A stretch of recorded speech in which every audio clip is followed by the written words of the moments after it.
వైకాపా ఎమ్మెల్యేలు సభకు రాకుండా ముఖం చాటేస్తున్నారు. దొంగచాటుగా సంతకాలు పెట్టాల్సిన కర్మేంటి, ఎన్నుకున్న ప్రజలకు తలవంపులు తెచ్చేలా ప్రవర్తించదు సభాపతి అయిన పాత్ర ధ్వజం. అలాగే జగన్ వైఖరి వల్లే వైకాపాకు రాజీనామా, త్వరలో తెలుగుదేశం పార్టీలో చేరితే ఎమ్మెల్సీ మర్రి రాజశేఖర్. వీళ్ళంతా పోతే ఏంటి ఉంటే ఏంటి, వైకాపా అధిష్టానంలో ఇదే ధోరణి. రాజీనామా చేస్తే పిలిచి మాట్లాడే విధానం లేదు. ప్రైవేట్ చర్చలో కొందరు వైకాపా ఎమ్మెల్సీల వ్యాఖ్యలు అన్నటువంటి వార్తని హైలైట్ చేశారు. అయితే సినీ ప్రముఖుల మెడకు బెట్టింగ్ యాప్లు వచ్చు. నిందితుల్లో నటులు రాణా, విజయ్ దేవరకొండ, ప్రకాష్ రాజ్, మంచులక్ష్మి, వైకాపా అధికార ప్రతినిధి శ్యామల సహా 25 మందిపై కేసు.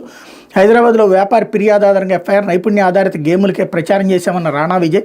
తప్పు చేశానని తెలుసుకున్నాక ఆపేసే ప్రకాష్ రాజ్ స్టేట్మెంట్ని ఇక్కడ హైలైట్ చేశారు. లేకపోతే 2027 నాటికి పోలవరం జల విద్యుత్పత్తి కేంద్రం ప్రారంభం.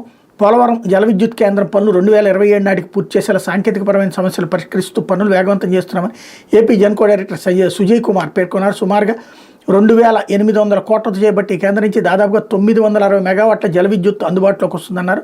అల్లూరు జిల్లా దేవీపట్నం మండలం, అంగుళూరు సీతానగరం మండలం, పురుషోత్తంపట్నం సమీపంలో నిర్మిస్తున్న అటవీ జల విద్యుత్ కేంద్రం పనులను ప్రారంభించేందుకు విజయవాడ విద్యుత్ సౌధ నుంచి జెన్కో నిపుణుల కమిటీ గురువారం వచ్చింది. ఈ సందర్భంగా డైరెక్టర్ సుజయ్ కుమార్ మాట్లాడుతూ 960 మెగావాట్ల ఉత్పత్తికి అనుగుణంగా 12 యూనిట్లను ఏర్పాటు చేస్తున్నారు. పోలవరం డ్యామ్ ద్వారా జల విద్యుత్ కేంద్రాన్ని గోదావరి జలాలు తీసుకుని అవసరమైన విద్యుత్తుని ఉత్పత్తి చేసుకోవడంతో పాటు రెండో పంటకు ధవళేశ్వరం బ్యారేజీకి నీరు విడుదల చేస్తున్నారు. జల విద్యుత్ కేంద్రం నుంచి వృధా నీటిని గోదావరిలో కలిపేలా ఛానల్ నిర్మాణం, వంతెన పనులు 26 కోట్లతో పూర్తి చేస్తున్నామని ముఖ్య ఇంజనీర్ వై వెంకటేశ్వరరావు తెలిపారన్నటువంటి వార్తని హైలైట్ చేశారు. లేకపోతే